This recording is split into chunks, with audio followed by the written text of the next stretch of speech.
Secou, sim, praticamente secou aquela fonte quase que inesgotável de recursos oriundos do Caixa Federal, do erário da União, para o cofre da Jovem Pan. Sim, acabou a mamata, Tutinha! Acabou a mamata, cambada de golpistinhas, negacionistas. Você sabe, né? A emissora que abraçou como nenhuma outra no país, e olha que teve muita emissora que ficou bastante confortável dentro do discurso bolsonarista, executando, falando, diariamente divulgando aquele discurso negacionista, nenhuma atingiu o status, abraçou com tamanho entusiasmo como a Jovem Pan. Pois é, a grande publicidade do governo federal praticamente zerou para a emissora que abrigou negacionistas, encampou discursos golpistas e sim, divulgou, incentivou atos antidemocráticos país afora. O que eu digo? Bem feito. Cada um, meu amigo, arca com as escolhas que fez, que faz e, mais cedo ou mais tarde, irá pagar a conta daquilo que consumiu. A conta da Jovem Pan é altíssima perante a democracia brasileira, porque se a gente viu um universo praticamente alheio à realidade, esse universo foi muito alimentado pelo ecossistema da Jovem Pan.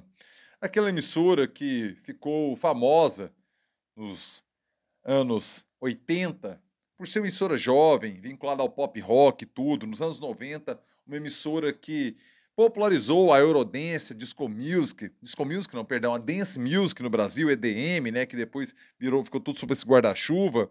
A partir ali do governo Dilma, colocou para dentro uma visão de mundo, a princípio à direita, e como aconteceu com grande parcela da direita brasileira, passo a passo foi caminhando em direção ao golpismo, ao negacionismo durante a pandemia, colocando, abraçando, tendo como bandeira principal o golpismo. E os tempos mudaram.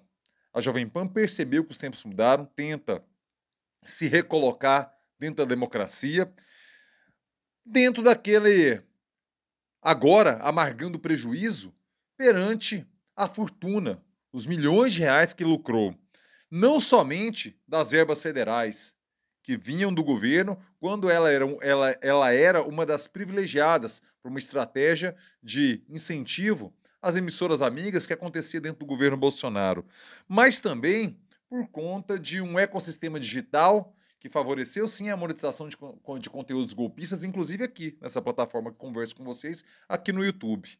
A Jovem Pan paga o preço daquilo, das escolhas ideológicas ou do capital que fez. Aí, nem vem o ponto.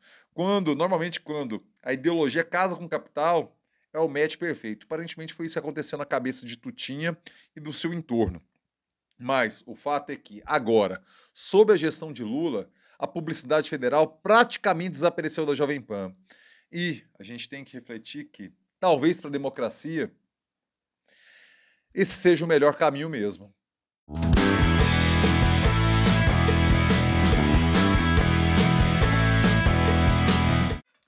Fala aí, rapaziada! Tudo beleza? Bora gravar o vídeo de hoje, quarta-feira, dia 26 de julho de 2023.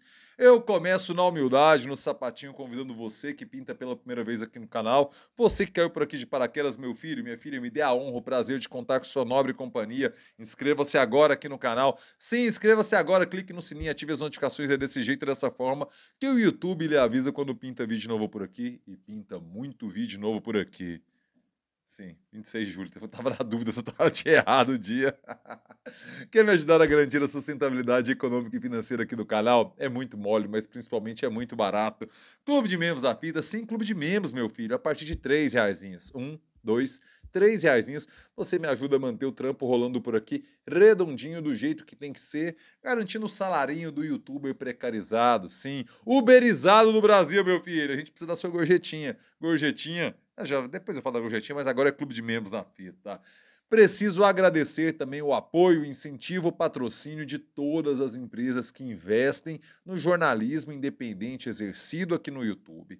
Não me canso de agradecer essas empresas, esses empresários que têm uma visão cidadã e apostam no jornalismo aqui praticado. Um exemplo, a H3 Eventos e Tecnologias. Claro que você já está ligado que a H3 é uma empresa goiana que tem a melhor solução tecnológica para o seu evento. Locação de equipamentos audiovisuais, projeção, sonorização, iluminação, informática e muito mais é na H3. Então você precisa fazer um evento de pequeno, médio ou grande porte? Pois é, a H3 vai lá e tem a solução perfeita para o que você precisa. Por exemplo, um telão de LED, uma projeção, um equipamento de som, de luz, uma informática redondinha para que você faça uma live, uma internet bala, para que não picote o sinal, dê tudo certo. Nesse tipo de serviço, é que a H3 pode lhe ajudar, mas o principal, com um preço mais barato, mais em conta do mercado. Tá duvidando? Peça um orçamento e confira a H3 Eventos e Tecnologias, a melhor e mais barata solução tecnológica para o seu evento, meu filho. Muito obrigado pelo apoio, Herbert, ele, né? Quem decide as coisas na H3. Muito obrigado a você pela companhia, já deixa o like aqui. Vamos voltar aqui nas contas de grana do que foi investido pela SECOM, que é a Secretaria de Comunicação Social, quem é responsável dentro da estrutura do Executivo Federal em aplicar as verbas de publicidade que todo governo tem que fazer. As pessoas, mas o governo tal gasta muito com propaganda e tal, não sei o que, gente, são campanhas de conscientização, aquelas que a gente mais pede.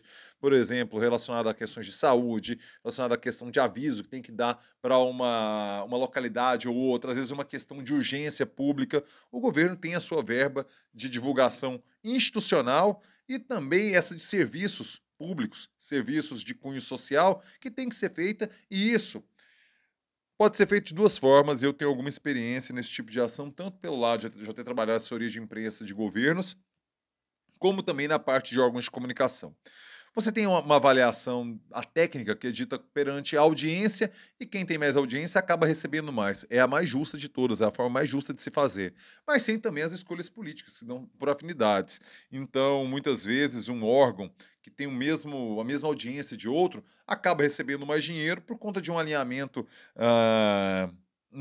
ideológico, e isso normalmente se dá quanto menor a localidade, quanto menor o peso da iniciativa privada perante aquela sociedade, aquele contexto de órgãos de imprensa.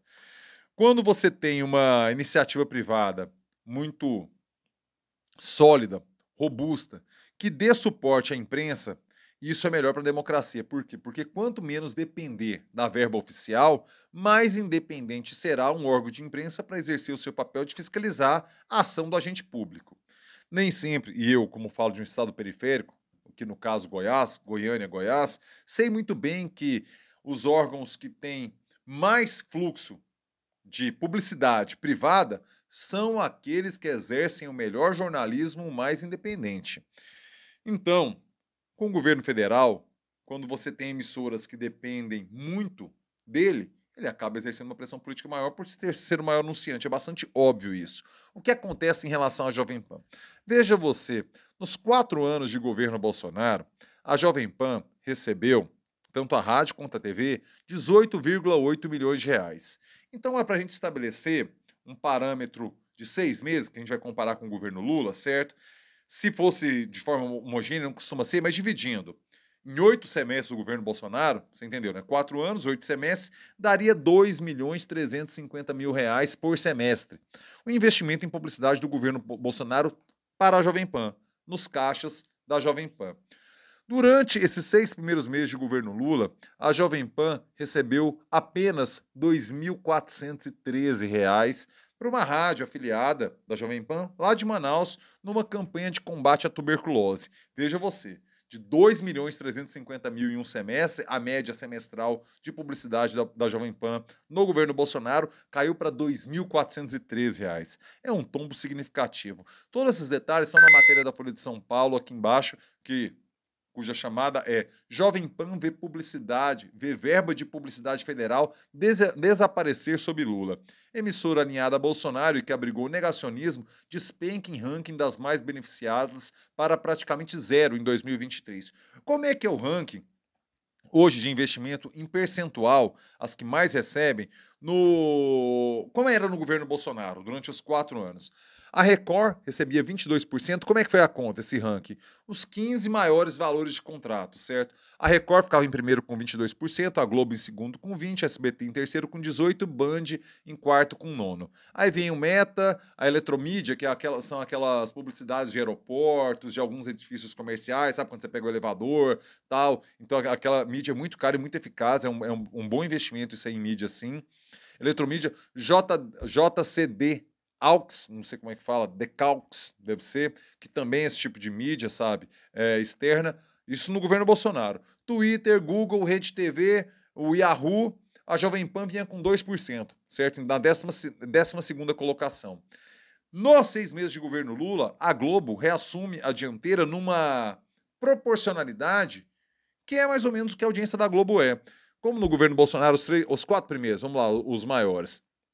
Record, Globo, SBT e Band, Record com 22%, Globo com 20%, SBT com 18% e Band com 9%, você vê que tem um desbalanceamento. A Globo tem audiência muito maior, algumas vezes somada. As 3 emissoras não dá o que a Globo tem de audiência. Se somar Record, SBT e Band, em alguns horários, a Globo vence. Aí veja você que agora o Lula retoma, por uma normalidade técnica, o investimento em mídia. A Globo retoma o primeiro lugar, mas não só retoma, vai para 57% da verba, porque em alguns momentos é isso que a Globo tem de audiência mesmo perante as outras televisões. Record em segundo com 13%, SBT em terceiro com 12% e Band em quarto com 5%. A Jovem Pan sequer aparece nessas 15 primeiras mídias aqui que receberam investimento do governo Lula, como eu coloquei ali anteriormente. É claro que a direção da Jovem Pan reclamou, quem deu a entrevista aqui para a Folha de São Paulo foi, deixa eu pegar o nome dele aqui,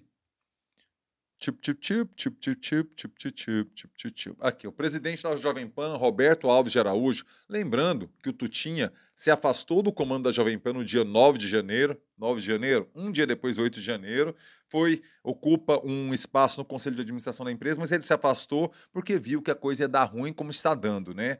O Roberto Alves de Araújo, atual presidente da Jovem Pan, diz que causa estranheza a empresa estar sendo ignorada pelo governo na vinculação de suas campanhas e que a escolha política de um veículo em detrimento de outro denota o completo abandono da boa administração pública em nome de ideologias. Olha, quem até pouco tempo abrigava nomes assim, sem nenhum tipo de ideologia, né, e sem nenhum tipo de orientação ideológica, de afinidade, tais quais, vamos colocar aqui alguns dos que foram afastados da grade da Jovem Pan por conta de uma opinião um tanto quanto serviçal ao bolsonarismo. Gente como Augusto Nunes, Caio Coppola, Guilherme Fiuza, Rodrigo Constantino, Zoe Martins, entre outros, todos dispensados da Jovem Pan a partir do momento em que um novo cenário político se deu em nosso país. Então a Jovem Pan acho que não tem muita moral para reclamar disso, né, de adesão ideológica por conta de direcionamento, até porque ela direcionou toda a sua pauta não só para o bolsonarismo, como para o negacionismo científico e digo mais, para o incentivo ao golpismo. Veja você o que a Zoe Martins e o Paulo Figueiredo falaram em relação aos movimentos golpistas ali que se iniciaram logo após o resultado do segundo turno e também se estenderam até o dia 8 de janeiro, né? Olha aqui o que o Ministério Público de São Paulo pediu, ingressou com uma ação civil pública pedindo o cancelamento de 3 outorgas de radiodifusão concedidas à Jovem Pan. São 215 páginas que os procuradores da República, Yuri Correia da Luz e Ana Letícia Absi, afirmam que a emissora promoveu de forma sistemática e multifacetada desinformação em larga escala com potencial de incitação à violência e à ruptura democrática. Isso não é pouca coisa. Olha aqui, a Zoe Martins, por exemplo, defendeu a destituição de ministros do Supremo Tribunal Federal. E o Paulo Figueiredo, em dezembro do ano passado, pregou um golpe, além de defender que as Forças Armadas passassem o cerol e mandassem daqui para um lugar pior pessoas que reagissem à ruptura. Não dá para falar que a Jovem Pan trabalhou dentro dos critérios democráticos, principalmente em programas como, por exemplo, o Pingo dos Is, que eu acho que é o maior, se portou como uma espécie de porta-voz quase oficial do bolsonarismo. Quase oficial por quê? Porque transmitia inclusive as lives de Jair Bolsonaro dentro dos Pingos dos Is e tinha uma postura bastante calorosa, afetuosa, junto a Bolsonaro. O Pingo dos Is talvez seja o programa que melhor encarne essa postura da Jovem Pan, de uma postura servil relacionada ao bolsonarismo. Mas também o Jovem Pan 3 em 1, Jovem Pan News, Morning Show e o programa do Alexandre Garcia. Todos esses incentivando os atos antidemocráticos, dando argumento retórico para o golpismo, alimentando o negacionismo durante a pandemia e incentivando a ruptura democrática que a gente viu nos ataques, a tentativa da ruptura democrática, nos ataques às instituições do dia 8 de janeiro. A Jovem Pan colhe exatamente aquilo que plantou, porque se o Bolsonaro tivesse sido reeleito ou o golpe de 8 de janeiro tivesse dado certo, certamente estaria agora com bastante tranquilidade financeira e Tutinha não teria se afastado do controle da empresa. Como a sua escolha ideológica deu errado, agora a Jovem Pan colhe exatamente aquilo que plantou, que semeou ao longo de 4 anos. Veja você que a Record, muito simpática também ao bolsonarismo, mas tentando pelo menos dar algum tipo de verniz de independência ou de isenção, está sendo tratada de forma diferente perante o governo federal em relação, se compararmos à Jovem Pan. Cada um colhe exatamente o que planta. Quero saber sua opinião. Comentário aqui embaixo. O governo acerta ou erra ao tratar dessa forma a Jovem Pan, secando o caixa, secando a publicidade oficial para essa emissora que tanto incentivou o golpismo no nosso país, ou o governo erra? Opinião aqui embaixo. Chegou até aqui, like, meu filho. Joinha esperto, joinha maroto, joinha que fortalece, joinha que faz o vídeo chegar mais longe. Quer me ajudar a garantir a sustentabilidade econômica e financeira aqui do canal? Já falei do clube de membros lá atrás. A partir de R$3 você entra e me ajuda a manter o trampo rolando por aqui. Mas tem também o Valeu, essa gorjetinha aqui embaixo. Pay, valeu, gorjetinha na veia, gorjetinha na fita. E tem também o Pix. pablocosta@gmail.com. Pix. Mande seu Pix e fortaleça o trabalho do jornalista precarizado, youtuber, uberizado do Brasil, meu filho. Pix na fita, beleza? Sua opinião aí, sexta-feira, às 9 da noite tem live. Maravilha? Uma ótima quarta para você e termino com um clássico. É nóis!